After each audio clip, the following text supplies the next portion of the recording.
네, 안녕하세요. 오늘은 이제 9번째 사료학습 시간인데요.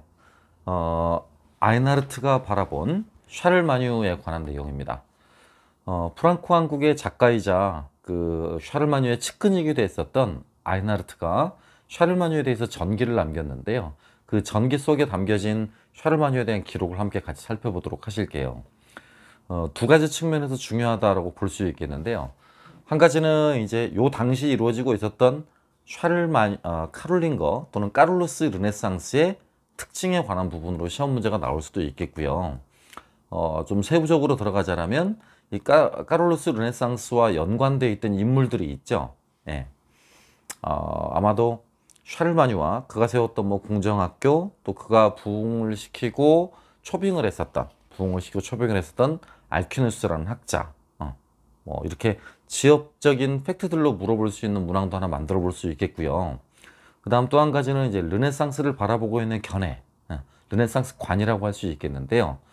15세기 르네상스 관에 이르기서부터 8세기 르네상스, 또 12세기 르네상스에 이르기까지 곧 르네상스를 바라보는 제반학자들의 견해가 단절설에서 출발해서 연속설에 이르기까지 많은 스펙트럼으로 확장이 되어 있죠. 그 가운데 지금 이제 까를로스 르네상스 같은 경우는 연속설을 대변하는 견해의 근거로 많이 활용되기도 합니다. 따라서 시험 문제에 르네상스의 여러 관점들을 소개하는 문항의 지문으로도 출제될 수 있을 것 같아요. 같이 한번 살펴보시도록 하시죠.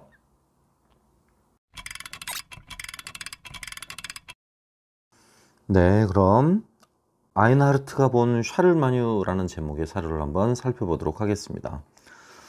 아시다시피 아인하르트라는 인물은요, 샤를마뉴 전기를 쓰기도 했었는데 프랑크인 출신의 그 학자 또는 문인의 대표적인 인물이다라고 바라볼 수 있겠습니다.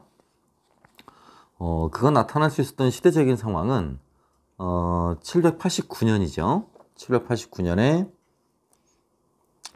샤르마뉴의 칙령이 공포가 되고요. 그에 따라 수도원 학교가 세워지고 당시 수도였던 엑스라샤펠이요.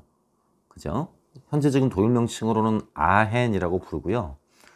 언젠가 제가 말씀드렸을 겁니다만 그 유로화에도 수도 명칭으로 지금 명기되어 있는 도시이기도 합니다. 이 수도 엑스라샤펠에 왕립학교를 설립하고요. 이 왕립학교의 교사들이 이탈리아, 스페인, 영국 여러 나라들에서 초빙이 되었고 그 가운데 알퀴누스요. 또는 뭐 알퀸이라고 불리기도 합니다. 그 알퀴누스가 이 학교의 책임자가 됐고 이에 바탕을 둬서 이제 카를로스 왕조의 르네상스가 성행했다라고 말들을 하고 있습니다. 곧 학문과 교육을 부흥시켜서 프랑코 왕국의 문화를 번성케 해서 카를로스 왕조의 르네상스를 일으켰다라는 소위 8세기 르네상스의 주인공이자 주체가 되는 것이죠. 그 가운데 샤를마뉴의 측근이자 또 샤를마뉴를 직접 옆에서 보위하고 또 그에 관한 기록을 남겼던 아이나르트의 기록에 관한 내용을 잠시 살펴보겠습니다. 샤를마뉴는 이제 시험에는 이런 부분들이 이렇게 괄호쳐지겠죠. 또는 뭐 그는 이런 식으로 이제 변화될 거고요. 문제 자체가 또는 뭐 기억의 인물은 이렇게 나오겠죠. 장대하고 힘세고 위풍당당한 체격으로 키는 발 길이의 7배나 됐다라고 쓰여 있습니다.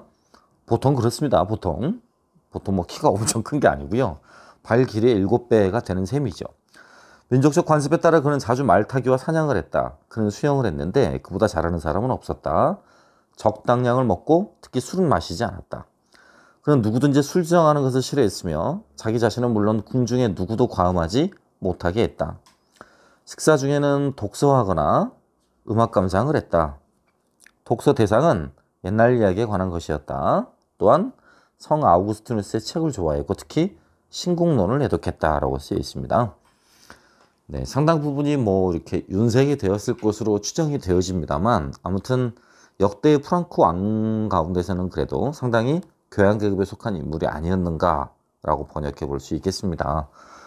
독서, 음악 감상, 또 아우구스티누스 책을 좋아했다거나 신국론을 좋아했다라고 하는 것은 그 굉장한 식자층이었음을 암시해 주는 것이고 라틴어에 대한 상당한 지식이 쌓여있던 인물이었다라는 것을 알 수 있습니다.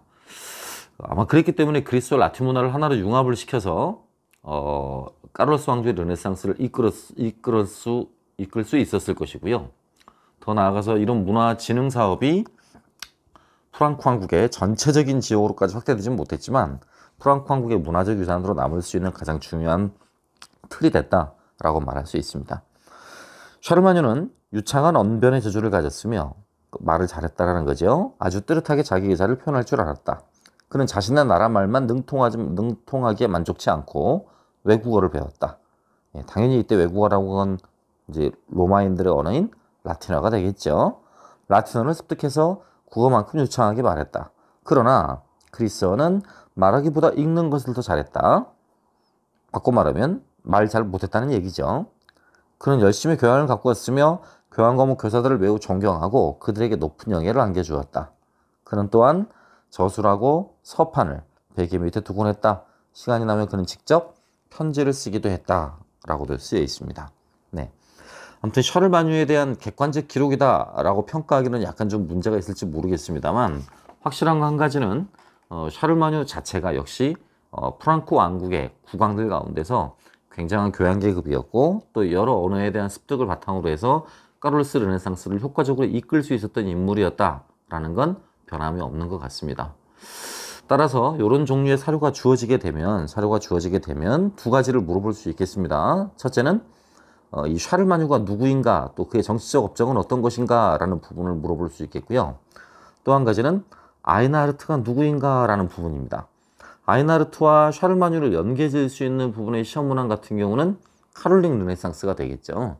카롤링 왕조의 르네상스가 어떻게 이루어져 있고 또 더 나아가서 이 카롤링 왕조의 르네상스를 이끌었던 핵심 지역이 어디였고 또 샤를마뉴는 이를 위해서 어떤 조치들을 취했는가, 뭐 이런 부분들까지도 같이 물어볼 수 있겠습니다. 샤를마뉴에 관련된 정치적 업적, 문화적 업적, 아이나르트가 누구인가에 관한 부분, 더 나아가 샤를마뉴의 문의 부흥 조치라고 할 수 있는 카를로스 르네상스, 그죠? 카를로스 르네상스에 대해서도 한번 물어볼 수 있을 것 같습니다. 네, 오늘은 간단하게 아이나르트가 본 샤를마뉴라는 주제로 샤를마뉴를 묘사하고 있었던 아이나르트의 샤를마뉴 전기라는 사료 속에서 샤를마뉴에 대해 살펴봤습니다.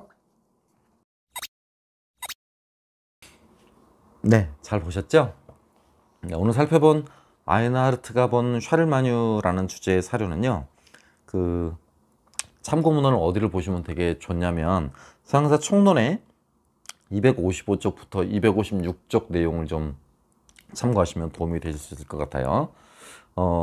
사료는 서양사 총론의 255쪽에도 들어가 있으니까요, 꼭 한번 읽어보시기 바랍니다. 고맙습니다.